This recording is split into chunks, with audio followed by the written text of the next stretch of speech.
যে শিল্পীদের মনে হবে যে সাহায্য দরকার আছে, আমাদের পুরো প্যানেল আমরা আছি। আমাদের এফডিসিটা আরো হই হুল্লোড় একটা মেলার মতো করে সব সময় বেঁচে থাকুক। এইটা তো ডেফিনেটলি পরিকল্পনা থাকবে, একটা পুরো সংগঠনে একটা পরিকল্পনা থাকা উচিত প্রত্যেকটা শিল্পীদের জন্য। আর একটা কথা বলতে কি, যে সব শিল্পীরাই তো আসলে আমাদের এফডিসি ভিত্তিক হয়ে থাকাটাও ঠিক না। যে এফডিসি তে আমরা অসুস্থ হবো, আমাদের এফডিসি দেখে নিবে, আমাদের এফডিসি আমাদের চিকিৎসা করাবে, বা যারা জিতবে তারা আমাদের চিকিৎসা করাবে। বাট যাদের মনে হবে আমাদের যে না, তাদের জন্য আমাদের পুরো প্যানেল, এটা আমার অপিনিয়ন বলছি, আমি পুরো প্যানেলের অপিনিয়ন আমি বলছি না, কারণ এটা একটা মিটিং ওয়াইজ পুরো প্যানেল যখন একটা মিটিং করবো আমরা, যে আমরা আসলে যখন জয় হবো বা আমাদের পেছনে যদি কোনো আমরা মানে মিটিং এ থেকে থাকে যে আমরা এই স্টেপ গুলা যাবো, ডেফিনেটলি আমাদের এই স্টেপ গুলোর মধ্যে এটাও আছে।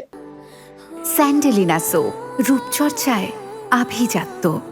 যে শিল্পীদের মনে হবে যে সাহায্য দরকার আছে, আমাদের পুরো প্যানেল আমরা আছি। এই সমিতিতে যারাই নির্বাচিত হবে, অ্যাজ এ আমি একজন প্রার্থী হিসাবে না, আমি একজন আর্টিস্ট হিসাবে, একজন শিল্পী হিসাবে বলবো, আমাদের শিল্পীরা যারাই আছে আমরা আসলে সর্বক্ষেত্রে হচ্ছে সঠিক সম্মানটা চাই আপনাদের কাছে।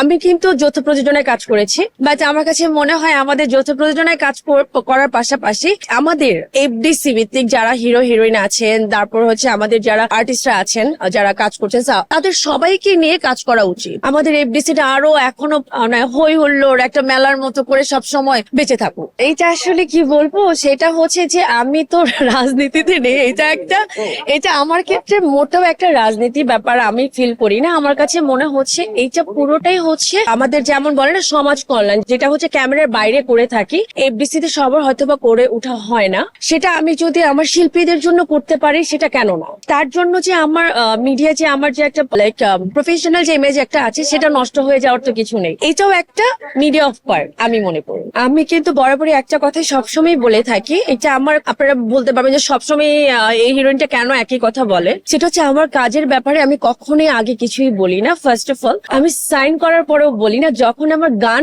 রিলিজ হয় তখন যখন আপনারা আমাকে কোশ্চেন করেন দেন আমি অ্যান্সার করি, আমি নিজ থেকে কিছুই বলি না। সবাই ভালো থাকবেন, আমার জন্য দোয়া রাখবেন, আর এই তো আমাদের পুরো প্যানেলের জন্য দোয়া রাখবেন। সবাই ভালো থাকবেন, আল্লাহ হাফেজ।